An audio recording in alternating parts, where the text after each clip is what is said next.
Spoilers ahead for every Final Destination movie, including Bloodlines. Since the original, there have been 3 sequels and 1 secret prequel, so with the announcement of a new one, we had to wonder, what would this one be, prequel or sequel? Now that Bloodlines is here, we know the answer. Both, but mostly sequel. The opening sequence takes place over 30 years before Final Destination, and its prequel, Final Destination 5, both of which occurred in 99 or 2000, depending on which contradictory evidence you choose to follow. See my timeline video for detail. Bloodline starts in 1968 before cutting to the present, presumably 2024 when the movie was filmed, turning the franchise into a death sandwich with Bloodlines as the bread. It takes place before and after 1 through 5, which cover the time span of 1999 through 2009. This latest entry also offers long-awaited answers, clarifying some of Death's rules, and finally explaining how Bludworth knows what he knows. And though he doesn't have a huge role in the film, it is a memorable and emotional one that gives a powerful send-off for the character, and more importantly the actor, Tony Todd. Now, let's go through the movie to see how exactly it updates the timeline and what it teaches us about death. So let's go to 1968, where we meet Iris Campbell, someone who loves surprises. At least, she thought she did. That's put to the test when her boyfriend Paul asks her to wear a blindfold on a drive to who knows where. When he takes off the blindfold, it turns out to be one of those good surprises, at least at first, because today is the opening ceremony of the Skyview, and Paul called in some favors to get them inside for dinner. The place is amazing. An elevator takes you 494 feet in the air, where you can eat, drink, and dance surrounded by incredible views around you and below you, thanks to the glass floor. Sure, it might make you a little paranoid if you're afraid of heights, or if you just pay attention to the warning signs like Iris does. Ring of Fire playing on the radio outside. The many guests squeezed into the small elevator, testing its limits. The elevator operator boasting how the Skyview was completed 5 months ahead of schedule. The rose that pricks her finger as she places it in her boyfriend's breast pocket, just like Sam Lawton in Final Destination 5 will prick his finger over 30 years later on the seat in front of him before the bridge collapse, or Isaac as he pilfers goods from his dead co-workers' desks, or Sam again on Flight 180 before death finally takes him out. Bottom line, things are not looking good for the highfalutin patrons of the Skyview. Iris can feel it, but doesn't want to ruin the evening, so she goes along like everything's fine. Paul proposes, she says yes, and reveals her pregnancy. News he takes very well. In fact, he celebrates it. But you don't care about any of that, right? You sickos just want to know how it happens, don't you? Okay then, let's stop mincing words and instead mince bodies. Cork popped off a champagne bottle hits the chandelier, knocking a crystal onto the glass dance floor. Between that and the stomping that always accompanies the song Shout, the glass shatters, and it's raining bodies.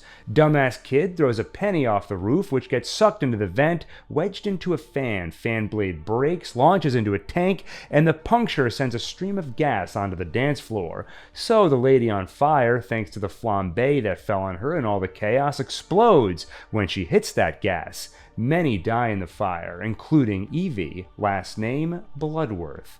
That's right, this is the mother of that famous coroner played by Tony Todd, the one who seems to know so much about death. Now we know it all started here, when he witnessed as a child firsthand his mother's incineration. And death isn't done. Those who try to escape by stairwell fall out a fresh hole in the tower's side, except for the penny thrower, who makes it out.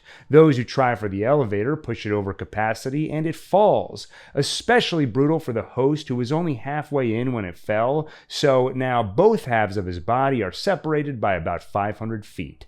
The rest of the guests are taken out when the tower finally topples, including the penny-throwing kid, when a teetering piano loses balance after that very penny lands on it, and the piano lands on him. Iris does hold on a little longer thanks to the engagement ring, which, a little too tight around her finger, gets caught between two small metal rods. She dangles by that finger and holds on to the young boy too, little William John Bludworth. But ultimately, gravity is still a thing, so once the finger is degloved, she and the boy fall to what would be their deaths, were this not simply a premonition. She wakes up back on the roof. She stops the penny thrower, warns the others, and thanks to her actions, nobody dies on the Skyview that day. In all the Final Destination movies, this is the most lives we've ever seen saved by a single premonition. Typically, the character only manages to save a few friends or acquaintances who follow them out before disaster strikes. This is the only time that, rather than flee, a character actually stops the disaster to begin with. Well, there was that one time in The Final Destination where there's a second premonition at the end of the movie of a mall explosion, which Nick actually does end up preventing. But if stopping that explosion saved anyone other than him, his girlfriend, and their friend, the franchise hasn't dealt with that fact. And honestly, the less said about that movie, the better. So Iris saved a lot of lives that day. Now, we've seen what happens when a few people cheat death. It comes back for them one by one, and sometimes that takes time. In fact, in the first movie, after Flight 180 went down, Death waited 39 days before going after the survivors, and then another 6 months before the epilogue that took out Carter. So what happens when dozens of people cheat death all at once? It takes Death a long time to work through that list. It takes years, decades even, and throughout those decades, some of those people on that list start families. They have children of their own, new lives that were not meant to be. Wait a minute, new lives that were not meant to be? In Final Destination 2, Bludworth said that's how you defeat Death's list. The characters even tried to ensure one of the survivors gave birth, but it turned out that survivor wasn't a survivor because she never actually died in the original premonition, meaning we never actually got to test that theory. Until now. So what happens when you cheat Death, end up on his list, then conceive a child? Well, that child ends up on his list too. That complicates things, but Death still works through the problem systematically. Like always, it kills people in the order they were meant to die. But now it doesn't just kill that one survivor, it also kills their descendants in the order they were born. After one family tree is burned down, Death moves on to the next one, starting with the original survivor of the Skyview incident, moving on to their children, then their children's children, etc. And once they're all gone, it moves on to the next survivor. So you might wonder, wait a minute, does that explain all the other Final Destination movies too? Like Alex Browning in the first movie, or Wendy Christensen in the third movie? Are they all descendants of Skyview survivors, and that's why Death tried to kill them all? That might be a cool retcon, but it's not true. The directors actually addressed this question in their interview with Screen Rant, where they made a great point.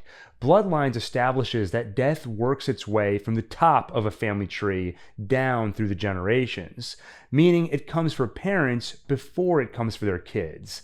And in Final Destination, we see Alex's parents alive, we see Todd's parents alive. It's an interesting idea that would tie all the movies together even more closely, but it would break the canon. Anyway, over the years, Iris notices Skyview survivors and their descendants all dying. Even her Paul is taken by Death. She studies the patterns and pieces it all together, Death's rules. She tracks down the last survivor of her premonition, William John Bludworth, or JB to his friends, and that's what they become. Friends. She convinces him of what's happening and they start working together, trading ideas, fortifying a cabin where she could become a hermit, protected from death, similar to Clear Rivers in that padded cell in Final Destination 2. And yes, I said Clear, not Claire, because Claire isn't her name. Clear is her name. Or Alex Browning for a night in that cabin in Final Destination.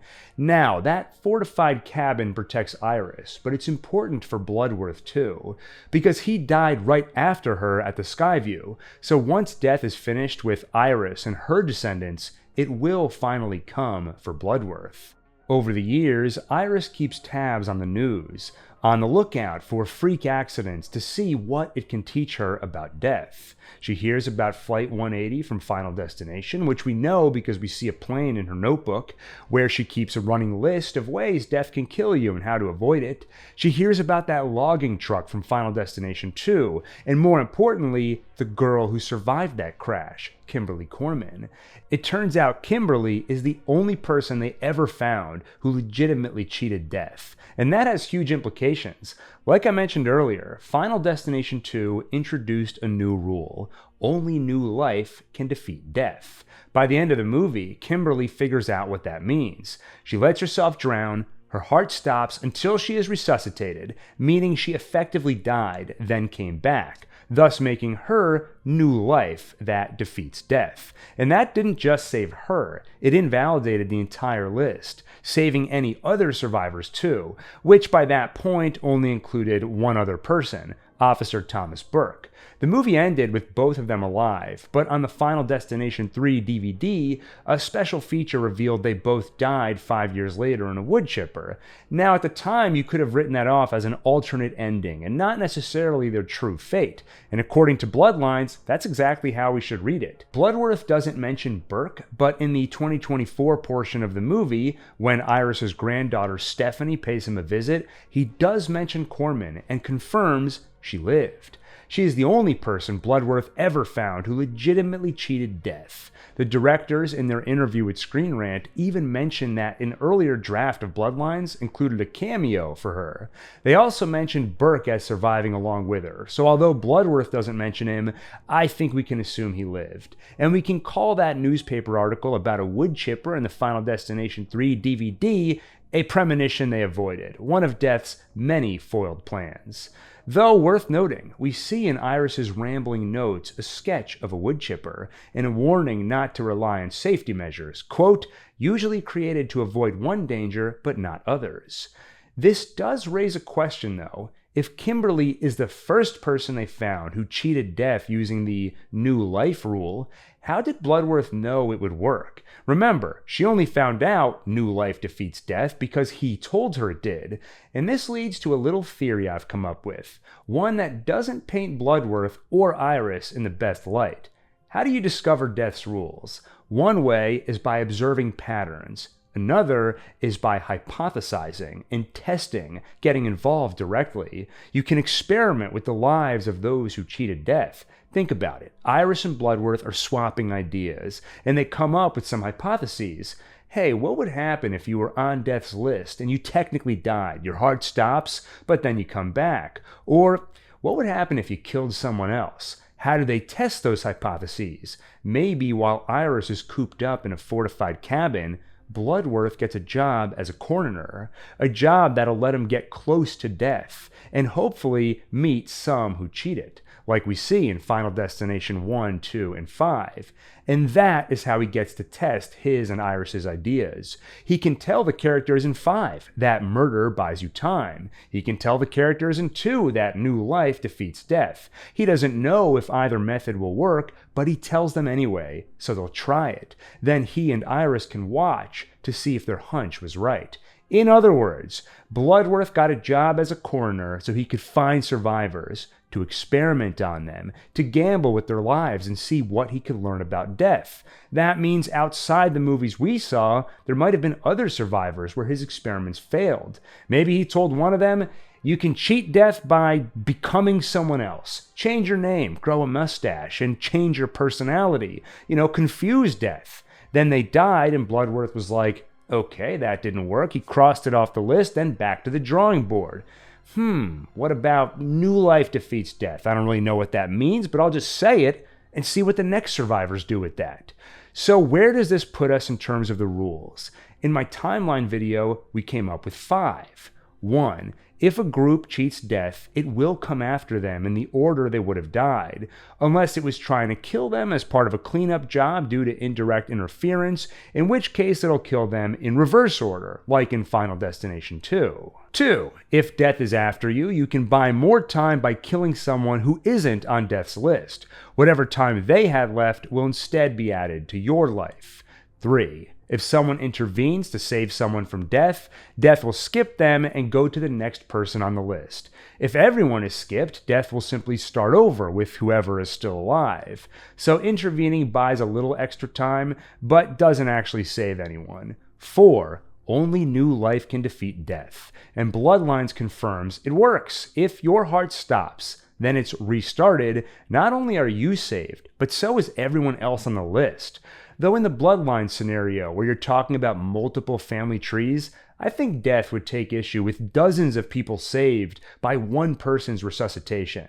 So maybe it would limit the effect to only that person's specific family tree, or who knows. Rule number 5, you can't die until death wants you to. If you try to take your own life before it's your turn, death will somehow make sure it doesn't work, like we saw in 2 and 4. That was the final rule until now. Bloodlines introduces a couple more. Rule number 6, if someone on death's list has a child, that child is added to the list too.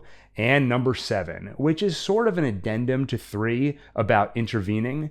Normally, intervening means death skips to the next person on the list. But when dealing with multiple generations, death will not move on to the next generation until the current one is taken care of. So, for example, Iris intervenes in her own death all the time. That's why she's living in a cabin. You'd expect that once she avoids death once, it would simply skip to the next person, her son. But because that means crossing generations, death doesn't skip. It just keeps trying to kill Iris over and over. That's why her staying alive protects all of her descendants. Now, there is a limit to this. You can only stay alive for so long. Eventually, nature does take its course. Or perhaps death can speed that process along through illness. Usually, death likes to use its Rube Goldberg mechanics, but eventually, maybe it opts for disease instead. Both Iris and Bludworth are terminally ill by the time we meet them in 2024. Now, we can't know for sure if this is due to death's intervention, like it's given up on killing them the fun way, so now it's opted for this. For all we know, they just happen to get sick the way people normally get sick. Anyway, returning to the timeline. By 2024, death has made its way through every survivor of the Skyview and every survivor's family tree, except Iris, and after her, Bludworth.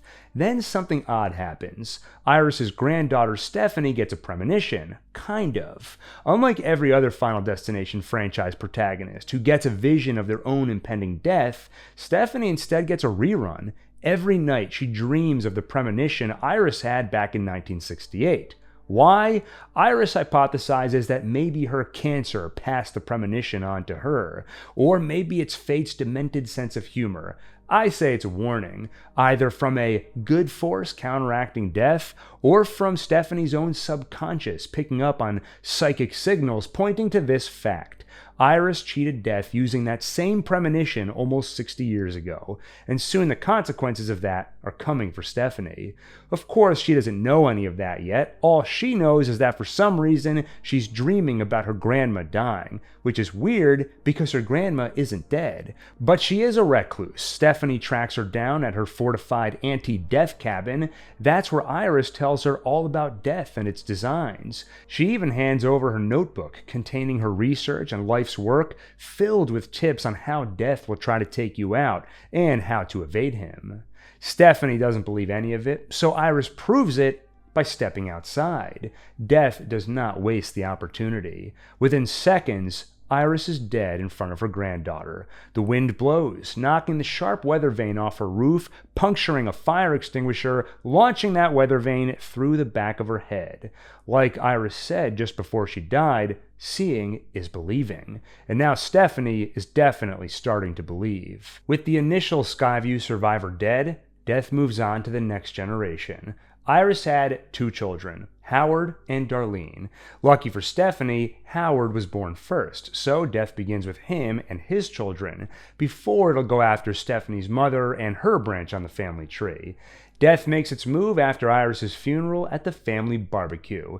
Glass breaks, a shard falls into a drink spills, Howard steps on the glass, falls down. So does Rake, which hits the green button on the lawnmower, sending it flying into Howard's head, blending his skull kind of like Frankie versus the car engine in Final Destination 3. After his death, Stephanie makes her pitch, telling the rest of the family exactly what they're up against. After Howard, his oldest son, Eric, should be up next. That night at the tattoo parlor, the one you saw in the teaser trailer. Nose ring caught on chain, chain caught on fan, disinfectant spills, lights on fire, tattoo parlor explodes. And it was all just bad luck. Death actually had nothing to do with this because Eric was the product of an affair and not part of the doomed bloodline. And despite the bad luck, he survives. The same cannot be said for his younger sister Julia, who is part of that bloodline. Trimmer falls off tree, hits leaf blower guy, causing him to blow leaves into soccer kid's eyes. They kick the ball into her head, knocking her into a garbage pail right before it's dumped into the truck, where she's crushed to death, and that one was hard to watch. So what to do next? Stephanie saw something in Iris's notebook. JB found someone who survived. Suddenly, Darlene remembers Iris used to write her letters about a friend, JB, who worked at a hospital. What was it called? Something River Hospital. Deep River? Peace River? Or was it Clear River? No, it was Hope River, but that was a reference to Clear Rivers, the only recurring character other than Bludworth, because she appeared in both 1 and 2.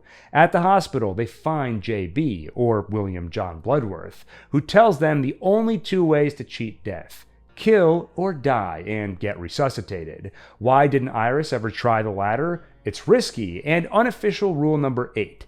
If you f*** with death and lose, things can get very messy. Something Eric learns the hard way when he tries to save the day with that new life rule. You see, his and Julia's younger brother Bobby, who is up next on the list, is allergic to peanut butter. So Eric gets the idea, why not give him a taste and let him die? After all, they are at the hospital, so he's already in the best place to get resuscitated. Except they accidentally turn on the MRI and turned up the intensity way too high. It pulls everything metal toward it, including all of Eric's piercings, including one that would really hurt. I don't want to talk about it. A wheelchair smacks into Eric's back, pushing him into the MRI, forcing his body to fold backwards on itself. He's stuffed in there to his death. He wasn't on death's list, but he tried to f*** with death, and as Bludworth promised, things got very messy. As an aside, anyone else find it funny how Bludworth gets annoyed at all these people coming to him for advice over the years when he completely brings it on himself? Like he'll go to a funeral and tell the survivors, death doesn't like to be cheated. What did you just say? Nothing. No, you just said death doesn't like to be cheated. What the hell is that supposed to mean? Would you leave me alone? Why are people bothering me all the time? Bobby also dies, by the way, when a spring from the vending machine attracted by the MRI flies into his skull. So, the first branch of Iris's family tree, led by Howard, is gone. On to the final branch. Darlene, then would be her oldest child, Stephanie, and then her youngest, Charlie. But she isn't going to let that happen. She's going to take after her hermit mother and move into that cabin. As long as she stays alive, cooped up in there, her kids can go on to live normal lives on the outside. Except when they get to the cabin, death blows it up and a lamppost cuts her in half. Stephanie is up next. So that explosion sent their RV into the water, which Stephanie now can't escape because her seatbelt is stuck. She nearly drowns until Charlie gets her out and resuscitates her with CPR.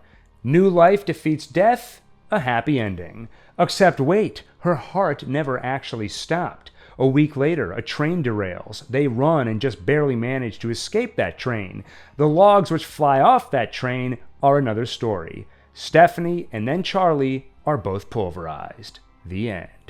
Oh, and that train derailment, by the way, was caused by the very same penny that killed everyone back in '68, because Iris held on to that penny in her notebook. It slipped out at the hospital where a lady found it, and a week later dropped it before it went skittering onto those tracks, causing the train to derail. Also of note, Stephanie pricks her finger on the rose in her brother's breast pocket. He was getting ready for prom.